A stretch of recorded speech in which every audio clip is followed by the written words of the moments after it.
Welcome to Career Elevation, where we make hiring We're two easy. formal dinner nerds turned recruiters who've seen the good, bad, the ugly, and the you don't want to miss this stories. We're two formal. If you're ready for better hiring, better teams, and better You're vibes. in the right place. Let's elevate your dental world and have a little fun while doing it. So, our topic today is letting someone go when you know it's time. Because holding on to the wrong person, to the wrong hire, to the wrong team member can really quietly cost you everything. You ever heard one bad apple ruins the whole bunch? Absolutely. Well, let's dive into this a little bit because I know this is something that obviously really pertains to what we do every day. We tell offices all the time when they reach out to us, hey, we have a couple team members complaining about this one other team member, but we really like her, so what do we do? So, how do you feel that one wrong hire really affects the whole team? Do people exaggerate that or do you feel like it's very accurate? I mean, I have been in a team where there's one person that pretty much nobody likes. So yeah, it does. It has a whole energy shift behind it. When the people who come in and they're toxic or they've been there for a million years and finally just everyone is fed up with it, or enough people have left and come in and started, and a lot of the original or good people have already left. We bring in new team members to replace those people who have left for whatever reason. Everybody feels the energy shift, the negativity, the gossip, the tension. I've been in a practice before where one of the team members would walk in and you wouldn't even see them. And you could just feel your shoulders going up and the hairs on the back of your neck raising. And you haven't even spoke to that person yet. Have you had a team member in your past like that too? I worked for a doctor like that, truthfully. And So I was a doctor too, technically. it's hard to say because, like, it was his practice, but he was the denominator of things. And then also, I went into an office that I didn't really work at for long. I was shadowing for a few weeks to see if it was somewhere I would like. And they had a team member who wasn't there at the time. She was out on maternity leave. And just the vibe I was getting off of what they basically told me she'll only see these two certain time slots a day. Like she's not going to do any other assisting other than the 8 a.m. and the 1 p.m. assistant appointments. That's all she'll do. And the other time she's busy doing lead assistant stuff. And I said, I don't really know what that means. What do you mean lead assistant stuff? Like at the end of the day, you're still an assistant. You still need to be Yeah. doing treatment as well. You're not an office manager. They had an office manager. So it was a very weird dynamic. And then I went in the supply closet and there was a desk in there and a computer. And I said, oh, well, what is this? And they were like, oh, that's the lead assistant's office. And I said, what? And She they're made like, herself an office herself, didn't she? yes, so very entitled. And I just got the vibe of when she gets back, this is going to be hell because this is her practice. This is her doctor. These are her operatories. And I was like, I'm good on that. If we're not going to work together as a team and you really have to, obviously as a lead, like, yes, you're a lead and you need to be a leader, but just like we're going to dive into in our next episode later on about culture is you need to build that culture up. Don't make yourself so important that everybody else feels less than. And so I was like, Yeah. yeah, I'm glad that you guys love her, but that's not the type of person I need to work with or under. So Yeah. this is not the right office for me. And then Yeah. I have worked with a hygienist who, in the nicest way, was a prima donna. She Oh, did not want to uh-huh. do sterilization. She had been with the practice 20 plus years, and in her mind, she didn't have to. And so little old me, brand new dental assistant Destiny, first year in, was like, okay, I thought that's how all hygienists were. I was like, oh, this is the impression I got that I Yeah. need to do everything for the hygienist too. And so then when I got to my next office and all the hygienists were like, Destiny, why are you like, thank you, but Stop why are touching you my cleaning stuff. my room and doing my sterilization? I'm like, you don't want me to? And they're like, don't you have a patient you need to go get help too? And I was like, I already sat them down. I'm just waiting on the doctor. I'll do this for you. And they were like, no, Uh-huh. you're fine. Thank you.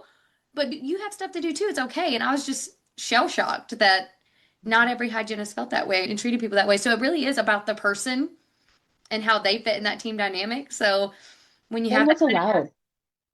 Because honestly, if that assistant was there, that shouldn't be allowed. Let's be honest. And when she was gone, you said that some of the team members liked her. Kind of going back to how you said one bad apple, were other team members relieved when she was gone? well, it seemed like it. And from what I know now, the team member that was training me and showing me the office, she no longer works at that office because of the culture, I guess, that was going on there. So, And she had been there Yeah. a while, a couple of years, like at least 5 or 6 years. Yeah. And, we can give another example. So we had an office that was confidentially posted because this team member, this assistant was there and we're talking about assistants because I was one, you were one. This is a good example of one, but there's many more examples. We just recently had this hire. You can be a bad apple no matter what position you're in. So it's not only assistants. I love assisting, truthfully. I go and volunteer and assist still to this day. I love it so much. Anyways, this assistant was there for over 20 years. And she just didn't have the right attitude, the right fit. She never seemed like she was fully present either. And the doctor told me that one of the team members previously left because of her. And then they had hired a new team member that was only there for like 9 months.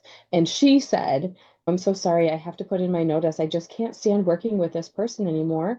And she was a rover, so she went in the back and she was in the front half the time. And she's like, I love being in the front. I just do not enjoy working with that assistant. And she gave her notice, and doctor was like, how about this? We love you and your energy and your culture, and that's what we want more of. We're going to find a replacement for this assistant. Will you be patient and stay on with us during that transition? And she said, that she would. And of course, then it was heavy on us to like find somebody quickly that was a really good fit, that was very similar to that sunshiny, bright personality that they had in the practice already. But the office decided to let the assistant go, even though she was there for 20 years, because they gave me the example of these two people, but there had been people, they said many years before as well, that left, and the other team members just kind of tolerate her. And you shouldn't really ever have to deal with someone that you tolerate in a as a team member. That's no fun. Nobody wants to tolerate their team members. They want to enjoy where they go into. And that's how you end up with a good culture, is by seeing that and recognizing it and understanding that the culture makes all the difference in the world within the team. I think that's where people get people don't like in job ads where it says, oh, we're like a family, because you don't have to be friends with your coworkers. But isn't it nice when you go into a place that you can be friends with each other? You can enjoy things outside of work with one another in team bonding events, and you're not feeling like, wow, I don't really want to go out to dinner with them today, even though the doctor's paying for it because I don't want to see XYZ because she kind of gets on my nerves. Who wants to feel that way? I would rather walk into a place and be like, you know what, even if we're not best friends, like, hey, how was your weekend? Like, I hope you had a good weekend. XYZ, how's your kid doing? Just bonding back and forth, even if we're not best friends, that's totally okay. But having to go in and be like, "Ugh, I don't really want to see this person today because I know they're not going to do XYZ, or they're going to make me feel some kind of way about what I'm doing, even though I'm trying my hardest." Who wants to go into work thinking that every day? Yeah. Right. Yeah. And honestly, it takes the strong employees that you have in the practice and it really brings them down.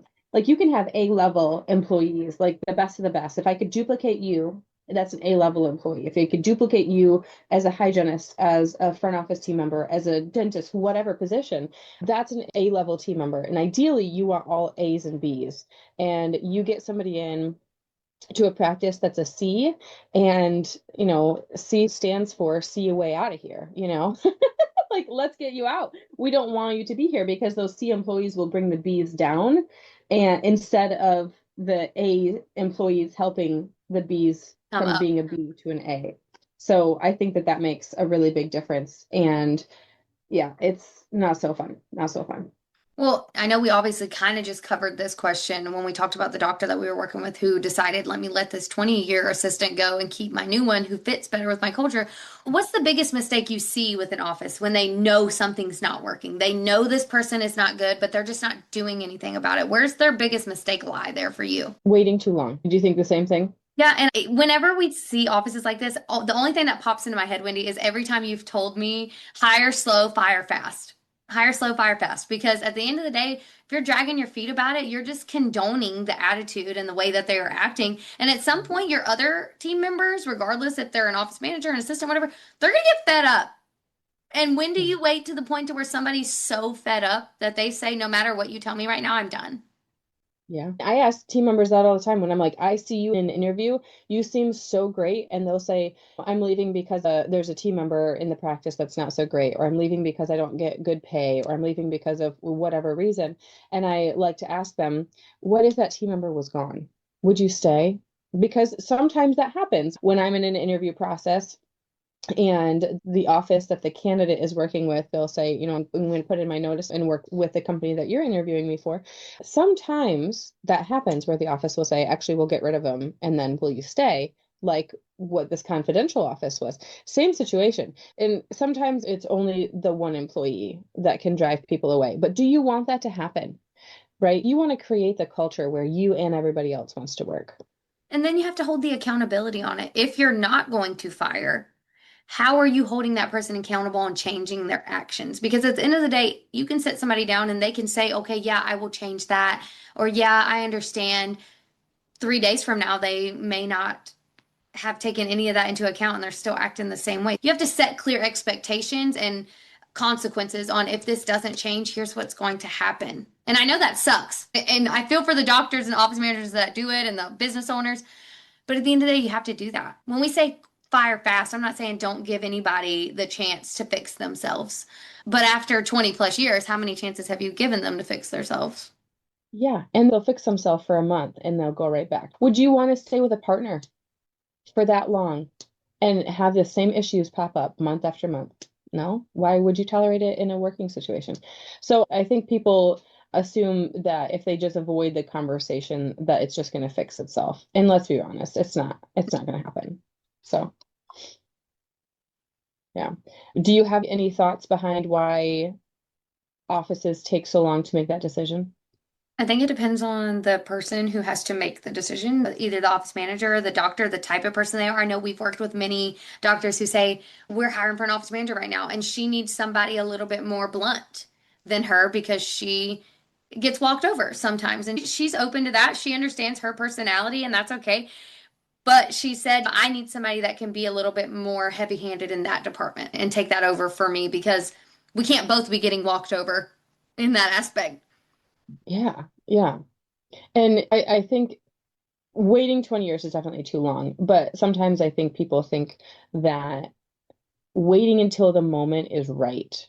There's never going to be a right moment. There's always going to be something that pops up. So obviously don't do it when the person is out on medical leave or out on maternity because you're going to get yourself into some legal issues, but be kind and considerate, but know that there's not going to be any perfect moment.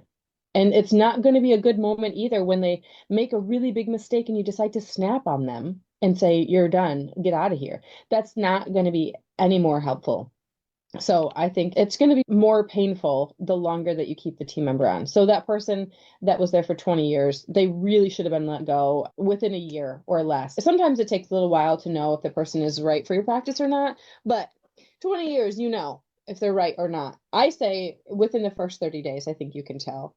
Yeah. And It's then, not as easy for everybody though. I think also when it comes to new grads, especially if they're a provider, if they're a hygienist, if they're a dentist, I know we had an office recently who was looking at a new grad and they were kind of like, well, what if she doesn't catch up to speed, this and that? And I'm like, I get that, but you have to give grace in that aspect sometimes, like when they're new at something to allow them to get comfortable in it too. So I'm not saying 5 days in, they didn't get comfortable the right away, fire them. No, when Yeah. we say fire fast, we mean give them 90 days, give them a little bit of time to adjust, give a conversation, a review. I think that's a big issue too. Offices aren't doing these reviews at all. No, and really, they should be allowing time and scheduling time in their day at the end of the day or at the beginning of the next day to sit down with the assistant and the doctor, the hygienist and the doctor, the receptionist and the manager, whoever kind of oversees you most of the time.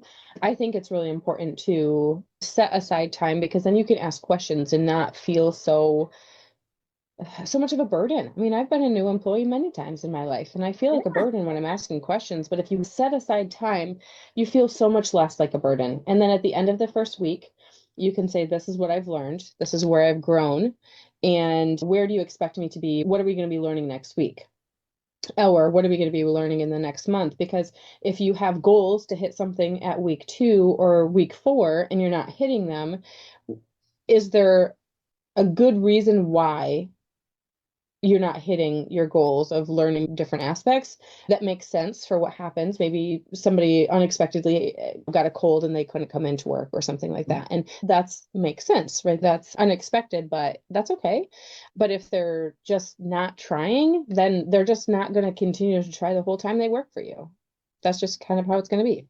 I think you can tell the difference in that when somebody asks questions, whereas you have some people who just try to fly under the radar and they're like, well, maybe somebody else will take over this task and I can just keep coasting by. Where you have a new employee who's like, hey, I was confused on this. Can you help me? Can we meet to discuss this? Like we have a new employee right now, Riza. I mean, she's been with us 2 months now. And me and her were just texting on Friday and I told her, if you ever want to get on a Zoom and ask me any questions about what I do recruiting wise too to help you, just let me know. We can get on there. We can just talk. You can ask any questions. I'll just blabber to you because that's what I do on a daily basis anyways. And she was like, she messaged me this morning. She was like, I would love that. And I was like, okay, well, just put it on my schedule. Just let me know when you want to chat because at the end of the day, no, she's not doing recruiting, but learning my position and what I do is going to help her in what she does. So just kind of like being that support for somebody. But I know we've had VAs in the past who just never ask any questions at all, never say anything. They just, Wait to be yeah, spoken to. And yeah. and sometimes I think that can also be a cultural thing. So if you have a new team member on board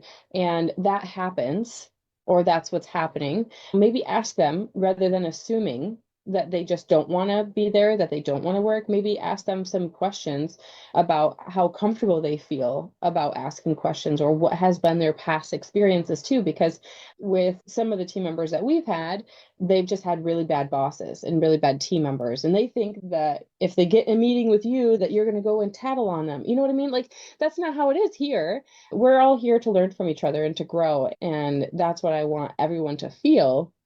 But depending on their past work experiences really makes a big difference a lot of times too. Yeah, no, I agree. And I think that shows how you know the difference in someone who needs more support and someone who just isn't the right fit for a position because know, as much as we're doing our check-ins, you're doing your annual reviews. You're doing, I know with our new hires recently, like with Riza, you've done a 1 month review, a 2 month, like you're checking in to make sure that she's feeling comfortable. And I just think that's so important to do for somebody. Do you feel like there's anything else that shows the difference in someone who needs support versus someone who's just not going to work out? Really, if they're open to feedback and they say thank you for sharing that, or hey, I know you sent me a video, but can you send me a scribe instead, a tutorial, basically like here's a step by step. That's the scribe that we have that describes what we're doing. It follows us, it tracks us on our computer, and It's somebody really who cool. shows, yeah, it is. It's super cool. Somebody who shows that they actually care about the position and they make an effort.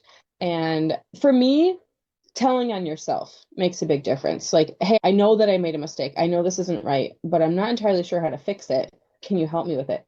100% yes.